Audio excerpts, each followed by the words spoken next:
Hi friends, welcome to Sudha's Trends Tamil channel. இது உங்கள் சுதா சிங்கரவேலு. இன்றைக்கி நம்ம வீடியோவில் உங்களுக்காக ஒரு டிஃப்ரெண்ட்டான டிஷ்ஷு தான் ட்ரை பண்ண போகிறோம். அது வந்து பார்த்திங்கன்னா பாரம்பரியமாக கிராமத்தில் தான் செய்வாங்க. அது என்னென்னா பப்பாளி இலையில் கோழி ஈரல் வச்சு சுட்டு எடுக்க போகிறோம். இந்த மசாலாலாம் வந்து பார்த்திங்கன்னா நம்ம சேனலில் ப்ரீவியஸாக நம்ம சுட்ட கோழி அப்படின்னு ஒரு வீடியோ போட்டிருக்கேன். நீங்கள் இப்போ தான் ஃபர்ஸ்ட் டைம் என்னோடய வீடியோ பார்க்குறீங்க அப்படின்னா நீங்கள் லைக் பண்ணுங்கள், ஷேர் பண்ணுங்கள், சப்ஸ்கிரைப் பண்ணுங்கள், மறக்காமல் அந்த பெல் பட்டனை ப்ரெஸ் பண்ணுங்கள். அப்போ தான் இந்த மாதிரியான இன்ட்ரெஸ்டிங்கான வீடியோஸில் நீங்கள் பார்க்க முடியும்.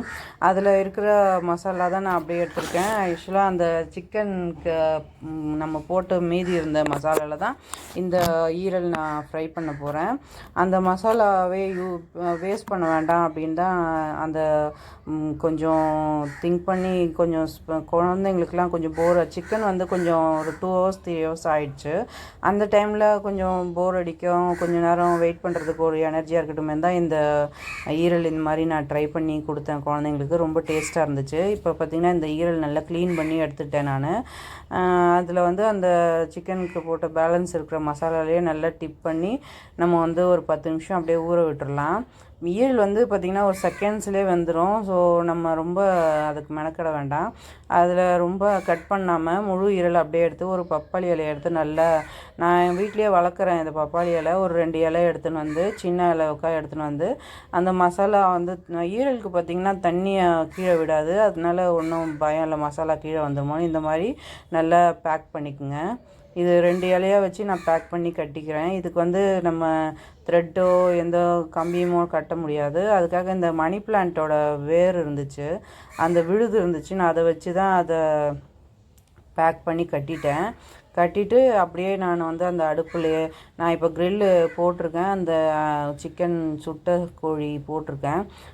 அதுலேயே வந்து கீழே இருக்கிற நெருப்பு, அந்த அனல் இருக்குது பாருங்கள், அந்த சார்கோல், அந்த நெருப்பு கறி இருக்குது, அது மேலேயே அப்படியே வச்சிட போகிறோம். ஒரு 5 minutes or 10 minutes இருந்தால் போதும். இந்த மாதிரி நல்லா கட்டிட்டு பார்த்திங்கன்னா அந்த அடுப்புலேயே வச்சிடுறேன். மற்றபடி எரியெல்லாம் வைக்கல. இப்போ நான் வந்து அந்த சுட்ட கோழிக்கு வந்து ஒரு டம் போட்டிருக்கேன். ஒரு அப்படியே கொஞ்சம் ஒரு 1 or 2 hours இருக்கணும் அப்படி சொல்லிட்டு இந்த மாதிரி வச்சுருக்கேன். அதை மேலே வச்சுருக்கேன். மற்றபடி நான் எந்த ஒரு ஸ்பெஷலும் பண்ணலை. இப்போ இதுலேயே வந்து இந்த அனல்லையே வந்து இந்த இலை நல்லா வெந்து அப்படியே அந்த மசாலாவோடு அந்த ஆவி போகாமல் அந்த ஈரல் வந்து நல்லா வெந்துடும். ஒரு 10 minutes இந்த மாதிரி இருந்தால் போதும், ரெடி ஆகிடும் நம்ம பப்பாளி இலை ஈரல் ஃப்ரை. பார்த்திங்கன்னா ஊர்லெலாம் வந்து இந்த திருவிழா நடத்துவாங்க. அதிலலாம் பார்த்திங்கன்னா இந்த ஆடு அறுத்து எடுக்கும்போது அதில் மண்ணீரல் கிடைக்கும், ஒரு ஈரல் இருக்கும். அந்த ஈரல் வந்து இப்படி தான் சுட்டு கொடுப்பாங்க குழந்தைங்களுக்கு. ரொம்ப ஸ்ட்ரென்த் இருக்கும் அதில்.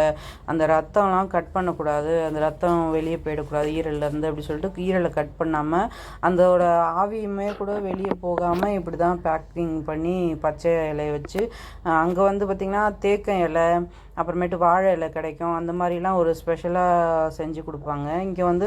ஆனால் பப்பாளி இலை வந்து ரொம்ப மருத்துவ குணம் இருக்கிறது. பப்பாளி இலை தான் மோஸ்ட்லி யூஸ் பண்ணுவாங்க. சப்போஸ் கிடைக்கல அப்படின்னா மற்ற மாதிரி வாழை இலை வாழை இலை ரெகுலராக எல்லா இடத்துலையும் கிடைக்கும். ஸோ அதை வச்சு யூஸ் பண்ணிக்குவாங்க.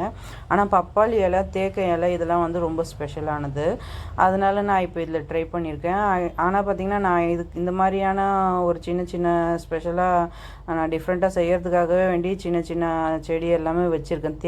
தேக்கங்கன்று கூட வச்சுருக்கேன். அந்த மாதிரி வச்சு தான் நான் என் குழந்தைங்களுக்கு ஒரு சின்ன ஒரு நியூஸ் எல்லாம் சொல்லி கொடுப்பேன். நீங்களும் அந்த மாதிரி ட்ரை பண்ணுங்கள். இப்போ இது நல்லா ரெடி ஆயிடுச்சு. இதை இப்போ எடுத்து ஓப்பன் பண்ணி பார்த்துடலாம். இலை நல்லா, ஆனால் இலை பார்த்திங்கன்னா வெந்திருக்கு, ஆனால் கருகலை. பப்பாளி இலை வந்து அதுதான் ரொம்ப பவர். அது நீங்கள் அது பப்பாளி இலையோட பலன்கள் அப்படின்னு போட்டிங்கன்னா நல்லா தெரியும். பார்த்திங்கன்னா மசாலாவும் நல்லா வெந்திருக்கு, பார்த்திங்கன்னா நல்ல கிறிஸ்பியாக இருக்குது, மணமும் ரொம்ப வாசமாக இருக்குது. நல்லா இப்போ 2 நிமிஷம்தான் நல்லா வெந்துருச்சு. டேஸ்ட்டும் பார்த்திங்கன்னா அப்பா சொல்லவே முடியாதுங்க, அப்படி டேஸ்ட்டாக இருக்குது. நீங்களும் ட்ரை பண்ணுங்கள். உங்களோட கமெண்ட்ஸ்லாம் என்னோடய கமெண்ட் பாக்ஸில் ஷேர் பண்ணிக்கோங்க. ஓகே, தேங்க்யூ, பாய் பாய், ஷியூ.